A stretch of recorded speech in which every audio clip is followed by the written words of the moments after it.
ग्लिमरडेल के चमकदार राज्य में राजकुमारी जो दयालु और रचनात्मक थी।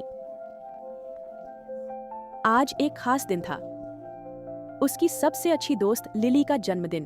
पर यह कोई साधारण जन्मदिन नहीं था। लिली एक जादुई केक चाहती थी जो आसमान के तारों की तरह चमके।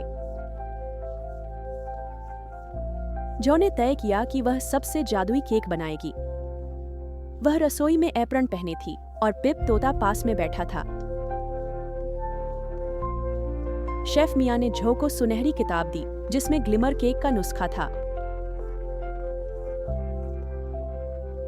उसने जो को सही तरीके से पालन करने को कहा।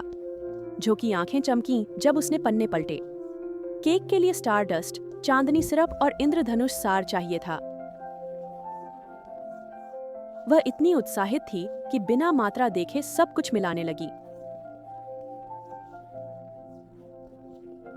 पिप ने सिर टिकाया जब जो ने पूरा जार स्टारडस्ट कटोरे में डाला और पूछा, क्या वो सही कर रही है? जो ने आत्मविश्वास से कहा, जितनी ज्यादा चमक उतना बेहतर। जब केक ओवन से निकला तो वो रोशनी में खूबसूरती से चमक रहा था। जो ने उसे चमकदार डिब्बे में रखा और गांव के चौक में लिली की पार्टी की ओर दौड़ पड़ी। पार्टी में लिली की आंखें फैल गईं जब जो ने केक पेश किया। उसने सोचा कि यह बहुत सुंदर था। जब लिली ने पहला टुकड़ा काटा, सब इकट्ठे हुए, पर जैसे ही उसने खाया, उसका चेहरा बदल गया। केक चमक रहा था, पर इतना नमकीन था कि उसकी आंखों में पानी आ गया। लिली ने प्यार से कहा कि केक दिखने में अद्भुत था, पर शायद उसमें ज्यादा स्टारडस्ट था। जो के गाल शर्म से लाल हो गए। वो केक को जादुई बनाने में इतनी खोई थी कि उसे अपनी गलती का पता ही नहीं चला।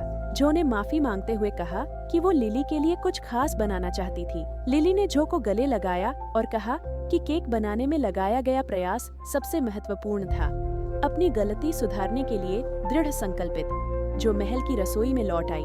जब जो ने बताया कि क्या हुआ तो शेफ मिया गर्मजोशी से मुस्कुराई। उसने कहा कि जादुई व्यंजनों को भी देखभाल चाहिए और वे दोबारा कोशिश करने लगे। इस बार साथ मिलकर जो ने सावधानी से सामग्री मापी और नुस्खे का पालन किया।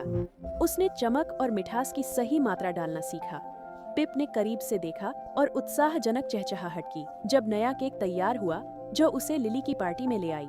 इस बार केक सुंदर ढंग से चमक रहा था और बहुत स्वादिष्ट था। लिली ने एक टुकड़ा खाया, मुस्कुराई और कहा, केक परफेक्ट है। जो को धन्यवाद दिया। सभी ने तालियां बजाईं जब जो और लिली ने हंसते हुए एक बड़ा टुकड़ा साझा किया। शाम को जो ने तारों के नीचे अपने माता पिता के साथ अपने अनुभव साझा किए। उसने कहा कि सिर्फ जादुई चीज बनाना काफी नहीं, उसे सही बनाने का प्रयास जरूरी है। पिताजी ने मुस्कुराकर कहा कि प्यार और सोच ही किसी चीज को खास बनाते हैं। तब से जो ने छोटी बातों पर ध्यान देना शुरू किया, जानते हुए कि छोटा प्रयास भी महत्वपूर्ण है।